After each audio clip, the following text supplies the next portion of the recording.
بسم اللہ الرحمن الرحیم۔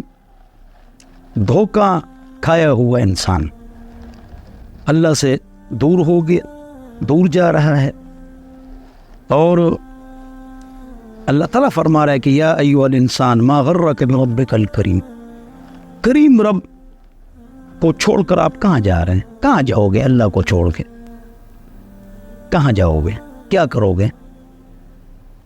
جو آپ پر حالت ہے اچھی ہے تو شکر، پریشان کن ہے تو صبر کیجئے، ان اللہ مع الصابرین، اللہ تعالیٰ کی مدد صبر کرنے والوں کے ساتھ ہے۔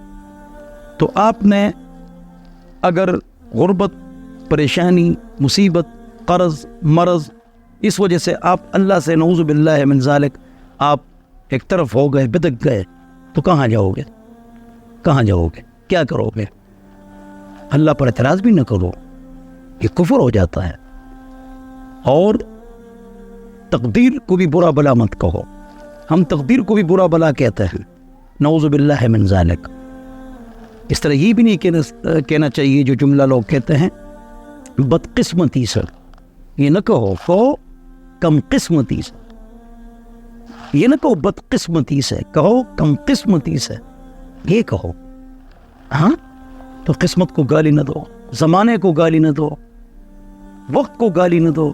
لا تسبوا الدہر فانی انا الدہر، زمانے کو گالی مت دو، میں ہی زمانہ ہوں، نہیں، یا مضاف محذوف ہے۔ لا تسبوا الدہر فانی انا مقلب الدہر، زمانے کو الٹانے پلٹانے والی ذات میں ہوں، لہذا زمانے کو گالی دینا یہ مجھے گالی دینا ہے، تو زمانے کو گالی مت دو، قسمت کو برا بلا مت کہو، اللہ پر اعتراض نہ کرو، شریعت پر اعتراض نہ کرو، تقدیر پر اعتراض نہ کرو۔ اور ہم دن رات کی غلطیاں کرتے ہیں، نعوذ باللہ من ذالک، اور پھر بات تقدیر میں ایسا لکھا تھا، اللہ نے ہمارے تقدیر یہ لکھا ہے کہ یہ آدمی اپنے اختیار سے کیا کرے گا، اللہ نے وہ لکھا ہے۔ اللہ نے تو یہ نہیں لکھا ہے کہ بدکاری کرے گا اور قتل کرے گا اور آپ نے وہی کام کیا، نہ، اللہ نے اپنا علم لکھا ہے، یہ نہیں، اللہ نہیں لکھا ہے کہ آدمی اپنے اختیار سے کل اپنے اختیار کو استعمال کر کے خود بخود کیا کرے گا، اللہ نے یہ لکھا ہے کہ خبردار اگر تقدیر پر کوئی بات ڈال دی، میری قسمت ہی ایسی ہے اور میری تقدیر ہی ایسی غلط لکھی گئی ہے، آپ کا اختیار ہے، آپ کی اپنی غلطی ہے، اپنے آپ کو ٹھیک کرو بھائی، اور اپنے گناہ کو تقدیر پر مت ڈالو۔ ہاں تو اللہ تعالیٰ آپ کو، مجھے، سب کو کامیاب فرمائے، اللہ ہمارے عقیدے کی اصلاح فرمائے۔ والسلام۔